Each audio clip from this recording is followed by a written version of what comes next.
National Training and Development Curriculum for Foster and Adoptive Parents. The decision to foster or adopt changes everything. Here's me.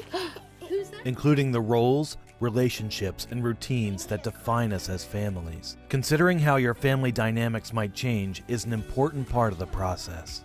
In the following segments, you'll learn how foster care or adoption can impact relationships both inside and outside your home, and how to manage some common challenges as your family's dynamics change. You'll hear from experts in the fields of foster care, adoption, kinship care, and trauma, and meet a couple who formed their family of 6 through adoption.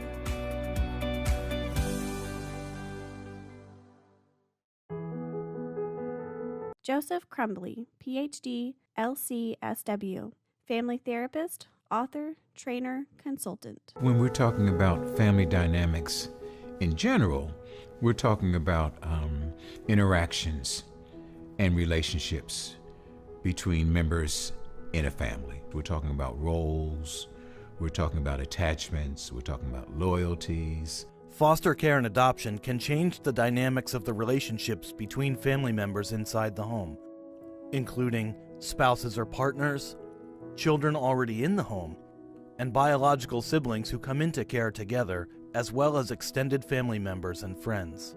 In homes with 2 parents, it's critical to share parenting duties, communicate your needs, and show unity in decisions and discipline. Sue Badu, child welfare consultant, adoptive and foster parent. When you're thinking about fostering or adopting, you start immediately thinking about the child that you want to bring into your family. You start thinking about how it's going to have an impact on you as the parent or you as a couple. 2 children play a clapping game as a parent watches. Mace, Dre, Tina, Michael, John. Meet Jonathan and Allison Douglas. The Douglases built their family of 6 through adoption. John and I had been married probably about 7 years when we started fostering. Raising children in general is hard on relationships at times. I mean, it can also bring you closer together. It can also be a joy that you share. But there's plenty of times when it can be a stress or a strain. Jonathan and Allison Douglas, adoptive parents. We share parenting. I mean, it is 100% both of us. It is not mom has certain tasks and dad has certain tasks. We share everything. I don't feel like I have the bulk of the burden. You really have to be able to not only have frequent and ongoing communication, but you have to have little signals and ways to kind of cue each other. And most of it is just checking in, and if one of us is feeling like we're not getting our needs met, is just saying like, hey, this isn't working right now. Bringing a new child into the home can impact biological children and other foster or adoptive children already in the home. Laura Ornelius, LSCW, clinical social worker. Every family is unique. Every child is different. And so I think what's really important is that the family take a look at who the kids in their family are and the dynamics amongst the kids and the dynamics in the family. Anytime a new child joins your family, it becomes this web of relationships. So it's not just about you and your relationship to that child. If you have children in the home, then it's important to include them in the process. It can even become playful with them. So for example, as you're going around the community, you might say, oh, what would it be like if we had another child with us? What would it be like when we're sitting here at this restaurant? As Jonathan and Allison welcomed new children into their home, they made sure to ease the transition by spending one-on-one time with the new child, as well as the children already living in their home. The thing that we had to be really thoughtful about was making sure that all of the kids felt like they got time with us and that all of them felt like they were important. I was intentional about taking a different child grocery shopping with me every week. So it can be built into routines that you already have. It doesn't have to be adding something on. Family time is important too. Have some little rituals, some traditions, some ways you do things that are inclusive and that you incorporate everyone in. We love to go to the movies together. We go to lots of movies. We like to play games together. Every Christmas we add a new ornament to the tree. So each child gets to pick an ornament, and we try to get them to choose something that they've been interested in the year. So really doing things as a family, whether it's when you go on an outing, whether it's just that time you're hanging around together before bed. When biological siblings enter care together, the dynamics of their relationship is likely to change. Shoulder pads that people put over their eyes when they're sleeping. When their son Tino's biological brother Michael joined the family, the Douglases had to help Tino adjust to his new role. Before they came to live with us, Tino was really Michael's main caregiver. And we thought that Tia would be really excited to have Michael join our family right away.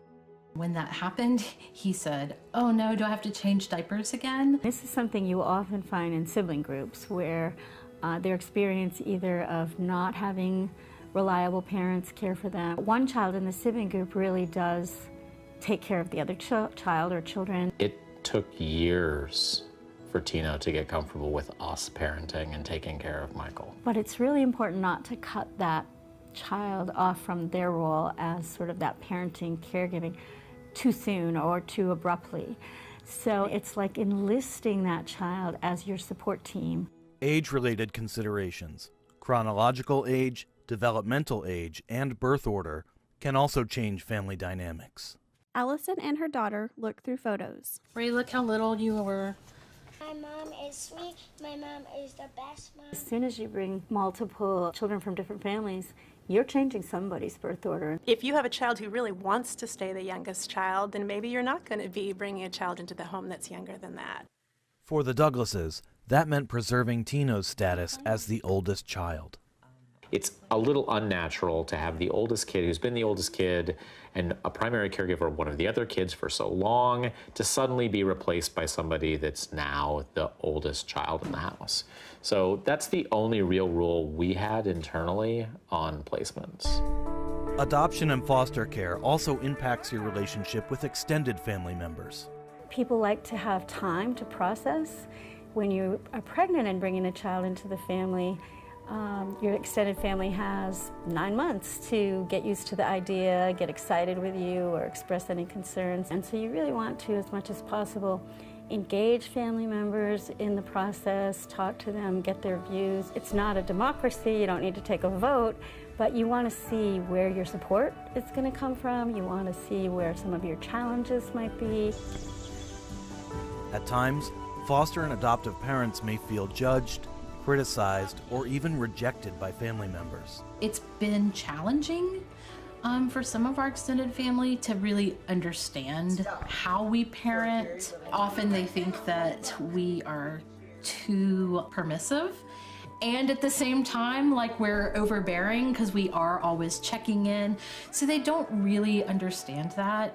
I've seen some adoptive parents actually get to the point where they've told relatives what's expected, how they need to have them treat the children. We've had to agree that they don't have to get it, and that our kids are our kids and we know what's best for them. We just have to say, you don't get to pick the way we discipline, or you may not discipline our children. For what? What are you using that for?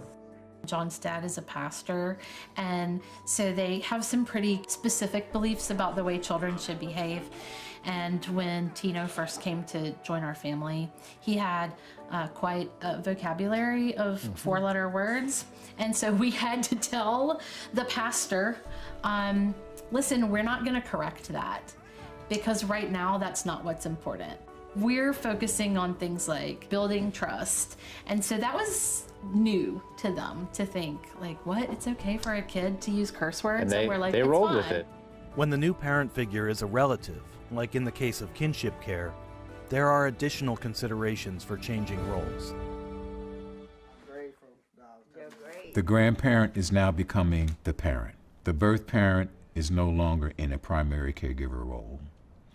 The child's line of accountability and responsibility and respect now changes from birth parent to caregiver. For kinship providers, shifting the caregiver role from the birth parent to a family member creates conflicts of loyalty and authority. Family members assume they have the same rights and privileges that they had before the child was moved into kinship care. It may mean the birth parent saying to the child, when grandmom speaks, she speaks for me. It may mean also the caregiver saying to that same child, I'm not going to replace mom, and I can't replace dad, but these are the things I'm going to do to show you that I deserve your respect. Foster care and adoption can also affect a family's relationship with friends, neighbors, members of the community, even co-workers. I do remember one of our friends saying, I love coming over to your house, but like your kids, man. And because they were just a lot for him to handle. Unless they've also been foster or adoptive parents, they're not going to really get the day-to-day things you're going through. Allison interacts with her children in their room. Oh, Mommy, look, Hookie's in my... Oh, come on. Give that to me. I'm actually going to just put it over here. Who has a silver Captain Marvel? As the roles and relationships in your family change, you may encounter challenges and stress. Emotional stress affects all family members. Caregivers who manage stress well are those who can adapt their expectations, show unity, make time for self-care, and prepare their children and themselves for change. Adapting expectations can help foster and adoptive parents be more flexible with the needs of the children in their home, especially if they've experienced trauma, grief, and loss. Children who come from backgrounds where there's been trauma or loss, often they feel they don't have a voice. They haven't had a voice. Their voice has been lost or taken away. One of the things that I have noticed is that trauma symptoms for females and males tend to be a little bit different. We had lots of externalizing behaviors in the boys that came to us. All right, hey, Kate. And then the girls that came to us typically had more internalizing behaviors. And I wish that I had known that early on, because internalizing behaviors often look like compliance and good behavior, but really are not. And so what's going to be important is to be as open as possible for the unknowns that are going to come. My definition of what success looks like has changed completely. For me personally, success meant perfection until these kids came to my life. And now success means meeting their needs. A great example of that is one Halloween we were all going to carve pumpkins and everything was going to be perfect. And one of our kids was like, I really need to bash the pumpkin with a baseball bat. And there was a moment where we're like, no, this is all choreographed to be a pumpkin carving event. But we had the flexibility and the insight to say, you know what?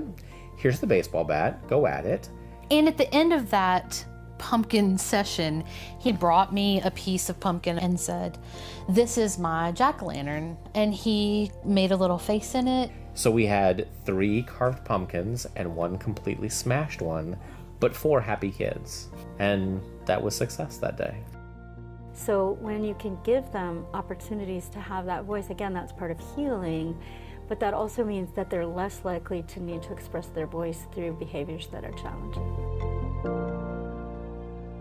To ease stress for all family members in the home, parents should show unity in decision-making and discipline. When you're married or have a parenting partner, to the children, it has to show that you're on the same page about things. So I think it is important for children, especially those coming into your home from a difficult background or a trauma history, to be able to see, you know what, in this family people can have problems, they can disagree, and they solve it without anyone having to leave.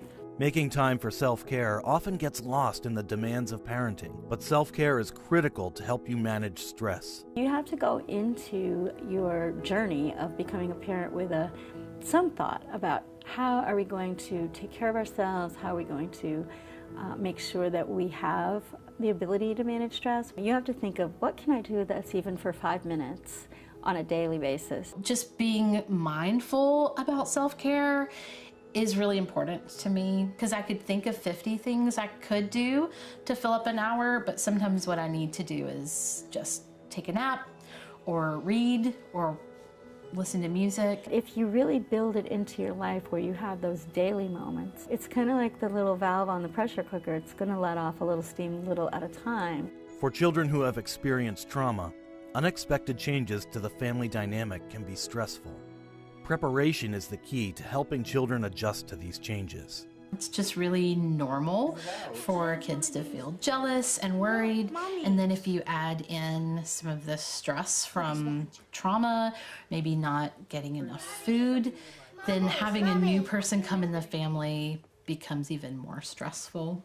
There might be children who worry, am I going to have to share everything that's mine? And am I going to lose all my privacy, or am I going to lose my time with you? Even children born to you and with a pretty secure upbringing to this point might have some of those fears and concerns. They might need space from one another. They might want to spend time with different friends. We've created a lot of separate spaces within the household too, where the kids can be and feel comfortable and feel safe. So we were always very aware of that and trying to also remember with behaviors that showed up when new kids came to the family that they wouldn't last forever. That really that's part of the stressor of adding someone new. So just expecting that they're going to go back to that very early behavior when there's a stressful situation. And somebody new coming into the family, changing the family dynamic is definitely one of those situations. Be mindful of how temporary placements may affect the children in your home. When children are only going to be living together for a short period of time, it's important that children are prepared in advance. Sometimes they will start to fall in love with one another and they will really want to be connected to that child, and soon after it might be the time that they have to leave. We would consistently tell them, we're a place that kids can be safe until they can go back home to their mom or dad, or until the judge tells us what to do. So prepping and doing a lot of prep work about what's going to happen then provides them some comfort when it does happen, because it's following the script you've kind of laid down is going to happen. We actually had a sign made for our house and it said, "You're safe, you're loved, there's always enough." Because when someone new joins the family, it can feel like there's not enough of you as the parent to go around, that there's not enough food, toys, food, yeah. Stuff. And so just reminding our kids that there's always going to be enough for you was something that they found really comforting. Being able to know that you have children that are growing up healthy, that have a sense of family, that have a sense of identity, that feel loved, that's what makes it worth it. I love you, baby. I love you. For more information, visit ntdcportal.org. This video was funded by the Children's Bureau, Administration on Children, Youth, and Families, Administration for Children and Families, U.S. Department of Health and Human Services, under grant number 90CO1134. The contents of this video are solely the responsibility of the authors and do not necessarily represent the official views of the Children's Bureau.